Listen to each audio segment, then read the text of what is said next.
Elle a brandi le bracelet comme s'il était contaminé, s'est tournée vers la foule de cousins, de tantes et d'amis de la famille, et a dit, assez fort pour que tout le monde entende, je n'ai pas besoin d'un cadeau aussi minable et bon marché que celui-ci. Mon nom est Jenna, et d'où que vous regardiez ceci, restez avec moi. Parce que, avez-vous déjà tendu quelque chose à quelqu'un avec amour, pour ensuite être moqué comme si vous aviez jeté des ordures sur ses genoux? C'était son anniversaire. Je lui ai offert un bracelet délicat et gravé à $1500, en or véritable emballé avec soin. Elle l'a ouvert, a jeté un coup d'œil, et a ricané comme si j'avais insulté toute sa lignée. Tu crois que je suis une sorte de cas de charité, a-t-elle ri. La prochaine fois, garde tes sous. Nous ne sommes plus au lycée. Des gens ont ri et des gens avec qui j'avais grandi. Et mes parents? Ils ne l'ont pas arrêté. Ils n'ont pas dit un mot. En fait, ma mère a gloussé et a dit, eh bien, ta sœur a des goûts de luxe. Personne ne m'a défendu. Pas une seule fois. Alors je suis resté là, le visage brûlant, le sourire figé, la gorge en feu à cause de tout ce que je ne pouvais pas dire. Puis, j'ai tranquillement mis mon manteau, je me suis éclipsé de la maison et je suis parti. Personne ne m'a suivi. Pas même un message texte. Et c'est là que j'ai réalisé que je ne gagnerais jamais leur respect en restant petite, silencieuse et généreuse. Alors j'ai arrêté de m'expliquer, arrêté d'essayer.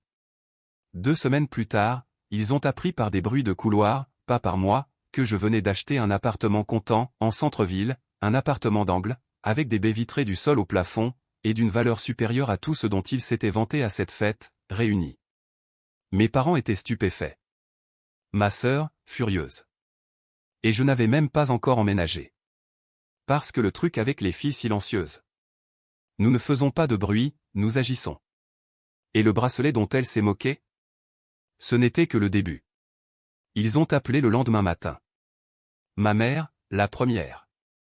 Sa voix, sirupeuse mais guindée, Jenna, pourquoi ne nous as-tu pas parlé de l'appartement? J'ai marqué une pause, parce que c'était bien ça qu'elle demandait. Pas comment j'allais, pas pourquoi j'avais quitté la fête humiliée et juste pourquoi je ne leur avais pas donné l'occasion de rester bouche bée. J'ai répondu simplement, parce que vous m'avez tous clairement montré ce que je valais. Elle est restée silencieuse, puis s'est éclaircie la gorge. Tu sais, ta sœur ne faisait que plaisanter. Tu n'aurais pas dû le prendre si personnellement. Plaisanter. Comme si être publiquement rabaissé devant 50 personnes était un jeu auquel j'avais oublié de rire. Je ne l'ai pas pris personnellement, ai-je dit. Je l'ai pris en silence. Puis j'ai pris mes économies et j'ai acheté un endroit où personne ne pourrait plus jamais me parler de cette façon. Clic. Un par un, les appels sont arrivés. Ma tante, mon cousin, même mon père, qui appelait rarement sauf si quelque chose était cassé dans la maison. Tu as payé comptant? C'est tout ce qu'il a demandé. Pas, félicitations, pas, je suis fier de toi, juste de l'incrédulité teintée d'amertume. Je savais pourquoi. Parce qu'ils avaient passé des années à me traiter comme celle qui réussissait moins bien, la fille avec des passe-temps, pas une carrière, celle qui arrivait toujours avec des cadeaux attentionnés mais ne rivalisait jamais avec leurs étalages de luxe bruyants. Mais ce qu'ils ne savaient pas? Pendant qu'ils étaient occupés à mesurer la valeur en marque de voiture et en photos de vacances, je constituais mon capital en silence. Chaque chèque que je ne flambais pas pour des symboles de statut social, allait dans cet appartement. Chaque heure où il se moquait de mon petit travail de pigiste, payé pour cette vue. Alors, quand ma sœur m'a envoyé un message 3 jours plus tard disant « Où as-tu trouvé autant d'argent? Quelqu'un est mort ou quoi ?» je n'ai pas répondu. J'ai juste posté une photo dans ma story Instagram, mes clés, avec le bracelet en or qu'elle m'avait rejeté, maintenant accroché à la poignée de porte d'un placard sur mesure. En légende, tu le trouvais bon marché. Je l'ai utilisé pour ouvrir le prochain chapitre. Elle a laissé mon message en « lu », mais je n'avais pas fini. Parce que s'il pensait que l'achat de l'appartement était le point culminant, il n'avait aucune idée de ce qui allait suivre. Une semaine après la photo, l'énergie a changé. Soudain, je suis devenue intéressante pour eux. Pas aimée, pas respectée, juste une nouvelle image de marque. La sœur dont ils se moquaient autrefois pour être trop silencieuse, trop modeste, trop économe, avait maintenant un levier. Ma cousine Mia a appelé pour prendre des nouvelles, a dit qu'elle avait toujours su que je ferais quelque chose de grand. Mensonge. Je me souviens d'elle riant alors que ma sœur jetait le bracelet de côté comme une serviette en papier. Mais je l'ai laissé parler, je l'ai laissé prétendre qu'elle avait toujours cru en moi, parce que maintenant je jouais à un nouveau jeu, observez qui change de camp dès qu'ils pensent que vous avez quelque chose qu'ils veulent. Ma sœur a fini par craquer. Elle s'est présentée à mon immeuble. Je l'ai vue à travers la caméra de l'interphone, lunettes de soleil surdimensionnées, un manteau de créateur rigide, un faux sourire. « Salut », a-t-elle dit, « on peut parler ?» Je l'ai laissée entrer. Non pas parce que je lui devais quoi que ce soit, mais parce que je voulais qu'elle le voie, le hall d'entrée, l'ascenseur, la vue et la réalité qu'elle pensait que je n'aurais jamais le courage ou l'intelligence de créer. Elle est entrée, les yeux balayant tout, la mâchoire serrée. « C'est mignon, cet endroit », a-t-elle dit. Mignon. C'est ce qu'elle avait dit de mon dernier studio, celui avec la peinture qui s'écaillait et un chauffage en panne. Elle s'est approchée de l'îlot de cuisine, où j'avais laissé le bracelet le même pour lequel elle m'avait humilié en le lui offrant. Je ne voulais pas être impoli à ma fête, a-t-elle dit, sans me regarder. J'étais ivre. Et honnêtement, je ne pensais pas que tu le prendrais aussi personnellement. Je me suis appuyé contre le mur. Tu ne pensais pas que je le prendrais personnellement parce que tu n'as jamais pensé que j'avais de l'importance. Elle a tressailli. Bien. Parce que ce n'était pas une question de bracelet.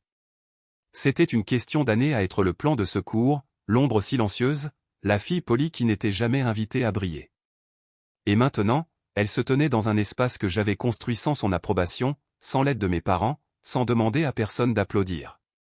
Elle a croisé les bras. Et maintenant ? Tu te crois meilleur que nous ? J'ai souri. Non. Je pense que j'ai finalement arrêté d'avoir besoin d'être incluse. Elle est partie sans dire un autre mot. Mais je n'avais pas fini. Parce que le silence n'a jamais été une faiblesse, c'était une stratégie. Et le prochain coup que j'avais prévu allait réduire en cendres tout ce qu'ils pensaient savoir de moi. 3 jours plus tard, j'ai fait quelque chose que personne n'attendait. Je les ai tous invités, mes parents, ma sœur, les cousins qui avaient ri, les tantes qui chuchotaient derrière leur verre de vin à dîner dans mon appartement. Aucune explication, juste une ligne dans l'invitation, vous avez eu votre tour de parole. Maintenant, c'est le mien. Ils sont venus, bien sûr. La curiosité est plus forte que la culpabilité. Ma mère a apporté une bouteille de vin, mon père a apporté le silence, et ma sœur ? Elle a apporté son attitude, dégoulinante de marques de créateur et de remords fins. L'appartement était impeccable. Un jazz doux jouait en fond sonore. La table était mise minimale, élégante, mais il n'y avait pas de nourriture, juste des enveloppes, une à chaque place. Ils les ont regardées, confus.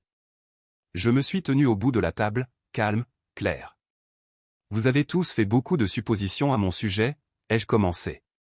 Sur qui je suis, ce que je gagne, ce que je mérite. Personne ne m'a interrompu. Pour la première fois depuis des années. J'ai fait un geste vers les enveloppes. Ouvrez-les. Ils l'ont fait. À l'intérieur. Des captures d'écran des revenus de mon entreprise, de mon portefeuille d'investissement, des articles que j'ai écrits en tant que prête-plume pour les publications qu'ils idolâtrent, le document de présentation de l'application que j'ai cofondée, et la facture où j'ai été payé 25 000 $ pour une seule campagne de marque. Des halètements. Des bruissements. Le bruit des illusions se brisant comme du verre. Mon père cligna des yeux en regardant la page. Tu es partenaire dans cette application ? Celle qui vient d'obtenir un financement ? J'ai hoché la tête.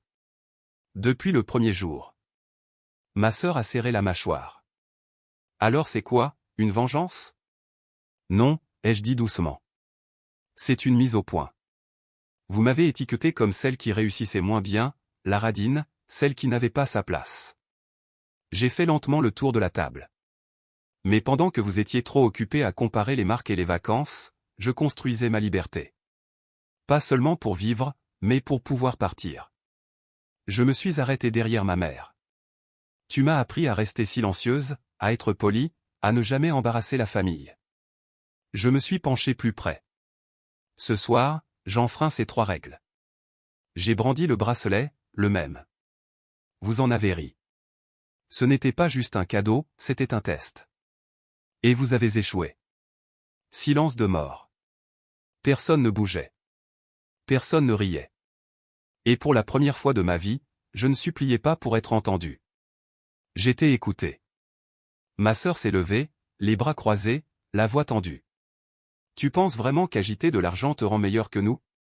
J'ai croisé son regard. Non. Je pense qu'être enfin respecté pour ce que j'ai construit est attendu depuis longtemps. Elle a ricané. Tu es toujours aussi amère. Toujours cette petite fille peu sûre d'elle qui voulait toujours de l'attention. J'ai souri, non par amusement, mais par paix intérieure. Tu sais ce que je voulais? De l'espace. Exister sans être moqué, corrigé, ou rabaissé pour que tu puisses te sentir grande. Je me suis tourné vers les autres. Leur silence en disait long, des années de cruauté désinvolte, de piques passives-agressives, de faux éloges. Et maintenant, ils ne pouvaient même plus me regarder dans les yeux. Je ne vous ai pas invité ici pour me vanter, ai-je dit. Je vous ai invité ici pour vous donner une dernière chance de me voir clairement. Mon père a finalement parlé. Tu n'as jamais rien dit. Comment étions-nous censés savoir? J'ai incliné la tête. Parce qu'à chaque fois que j'essayais de parler, vous rameniez le sujet sur elle. Ma mère a marmonné, ce n'est pas juste. Mais c'est vrai, les jeux coupés. Vous l'avez regardé m'humilier et vous avez dit que c'était juste sa façon d'être. Vous avez qualifié mon travail de petit projet mignon. Et quand j'ai acheté cet appartement, vous n'avez pas dit félicitations, vous avez demandé d'où venait l'argent. Ils se sont enfoncés dans leur siège, coupables mais pas assez pour s'excuser. Jamais assez. Je me suis dirigé vers la porte, je l'ai ouverte en grand. Vous êtes libre de partir. Mais si vous sortez, vous ne pourrez pas revenir quand ça vous arrange. Ma sœur a levé les yeux au ciel et est sortie en trombe la première, bien sûr. Mes parents ont hésité. Ma mère avait l'air de vouloir parler, adoucir les choses, trouver une excuse, mais je ne lui en ai pas laissé l'occasion. J'ai simplement dit, vous m'avez élevé pour endurer. Je me suis appris à m'élever. Elle est partie sans un autre mot. La porte s'est refermée, le verrou a cliqué, et le silence qui a suivi? Ce n'était pas de la solitude. C'était mérité. Je me suis servi un verre de vin, je me suis blotti près de la fenêtre et j'ai regardé les lumières de la ville en bas. Il m'avait traité de radine, de petite, d'insignifiante. Mais maintenant il savait, j'étais la fille qui offrait des cadeaux du cœur et construisait des empires en coulisses.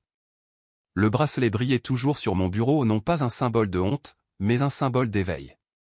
La semaine suivante, je n'ai pas eu de nouvelles d'eux. Pas de messages, pas d'appels, pas de notes vocales sarcastiques déguisées en « prise de nouvelles ». Et c'était propre, comme sortir enfin d'une pièce qui empestait depuis des années mais que vous étiez trop poli pour le dire à voix haute.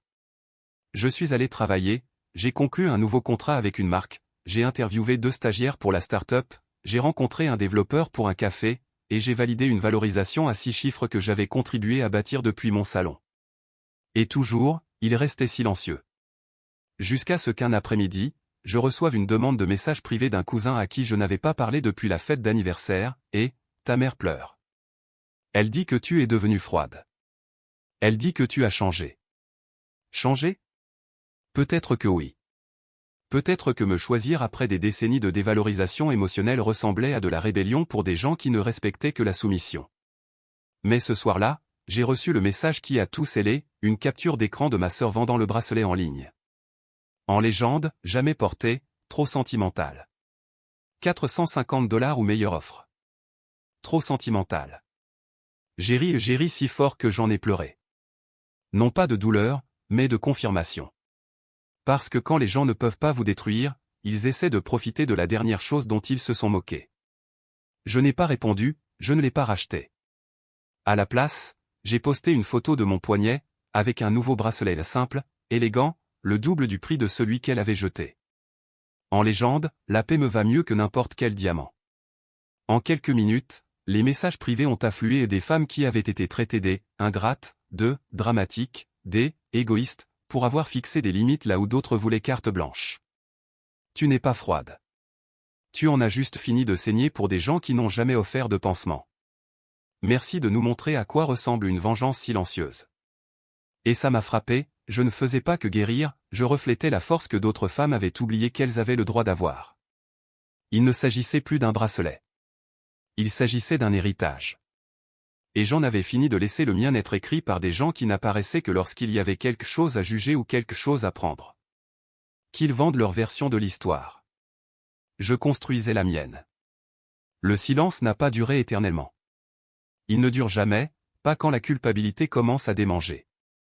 Ma mère s'est présentée à mon immeuble sans prévenir, coiffée, maquillée, serrant un plateau de ces fameux carrés au citron comme si le sucre pouvait adoucir des décennies. Je l'ai vue à travers le Judas et j'ai hésité. Mais j'ai ouvert la porte, parce que parfois la conclusion ne vient pas dans le silence. Parfois, elle entre, parfumée, et prétend ne jamais avoir détourné le regard. Elle a souri. Je voulais juste te voir. L'appartement est charmant. Je me suis écarté, je l'ai laissé entrer. Elle a jeté un coup d'œil au mur, aux meubles, à la vue tout ce qu'elle insinuait que je n'aurais jamais, à moins de me marier avec un homme riche ou d'avoir de la chance. Maintenant, cela l'entourait. J'ai laissé le silence s'étirer. Elle s'est finalement assise et a dit doucement, « Nous n'avions pas réalisé à quel point tu travaillais dur. » J'ai haussé un sourcil. « Vous ne vouliez pas le savoir. » Elle a tressailli, puis a hoché la tête. « Je crois que nous t'avons sous-estimé. Ta sœur, eh bien, tu sais comment elle est. Elle a toujours voulu être sous les projecteurs. » J'ai souri, mais cela n'a pas atteint mes yeux. Je ne voulais pas des projecteurs. Je voulais du respect. Mais comme c'était trop cher pour cette famille, j'ai payé pour ma tranquillité à la place. Elle a baissé les yeux sur ses mains. Ton père regrette de n'avoir rien dit à la fête. Je me suis levé. Vous avez tous dit quelque chose. Chaque silence, chaque rire, chaque haussement d'épaule quand elle me rabaissait, c'était quelque chose. Elle s'est levée aussi, clignant rapidement des yeux. Tu nous manques. Je l'ai raccompagnée à la porte. Ça ne me manque pas de mendier pour être vue. Elle avait l'air de vouloir pleurer, mais cette fois, je ne lui ai pas tendu la main pour la réconforter. Parce que je n'étais pas sa fille à ce moment-là. J'étais son miroir, et elle n'aimait pas ce qu'elle voyait. Elle a posé le plateau sur la console. Je vais y aller. J'ai hoché la tête. Tu l'as déjà fait, il y a longtemps. Et quand la porte s'est refermée derrière elle, je ne me suis pas effondré. J'ai rangé, allumé une bougie, pris une douche, puis je me suis assise sur mon lit en tenant le nouveau bracelet. Mon bracelet. Pas un cadeau, pas une offrande de paix, juste un symbole que je pouvais me choisir, à chaque fois, et ne jamais regarder en arrière. Cela fait 3 mois que j'ai fermé cette porte, 3 mois que j'ai retourné les carrés au citron intacts à la réception avec un mot, on ne peut pas réparer avec des gâteaux ce que vous avez brisé. Personne n'est revenu après ça. Pas de visite, pas de message, pas d'excuses enrobées de culpabilité. Juste le silence. Mais cette fois, il était à moi. J'ai rempli mon appartement de lumière. Les plantes que j'avais l'habitude de faire mourir s'épanouissent maintenant sur le rebord de la fenêtre. J'ai organisé un dîner, avec de vrais amis seulement, aucun lien de sang requis. Ils ont levé leur verre à ma santé, non pas parce que j'avais acheté un appartement, mais parce que j'avais réécrit le scénario. Ma sœur, elle, a essayé de refaire son image en ligne. Elle a posté une vidéo sur le pardon et les drames familiaux, a essayé de vendre une histoire où elle était la victime de la jalousie, de l'isolement, de la trahison. Elle n'a jamais mentionné mon nom, elle n'en avait pas besoin. Tout le monde savait. Et ses abonnés? Ils ont disparu plus vite que l'annonce pour le bracelet, parce que les gens peuvent sentir le faux maintenant, et elle en empestait. Un jour, j'ai reçu un message privé d'un inconnu, elle s'est moquée de vous pour un cadeau de 1500 $. Ce bracelet coûte plus cher que sa propre estime de soi. Je suis content que vous soyez parti. J'ai souri, non pas parce que cela me validait, mais parce que cela me rappelait, quand on arrête de se faire petite pour des gens qui ne peuvent pas s'étirer pour nous atteindre, ils disparaissent. Et ils ne nous manquent pas. On respire juste mieux. Je porte maintenant un bracelet tous les jours, non pas pour l'or, mais comme un rappel que la gentillesse ne signifie pas le silence, que la famille peut être le premier endroit où l'on se perd et le dernier où l'on trouve la rédemption. Et que la vengeance ne vient pas toujours avec le feu. Parfois, elle vient avec la prise de possession de son histoire, de sa paix, de son espace. Et le meilleur dans tout ça? Ils passeront leur vie à essayer d'expliquer pourquoi vous ne regardez pas en arrière, tandis que vous passerez la vôtre à ne jamais en avoir besoin.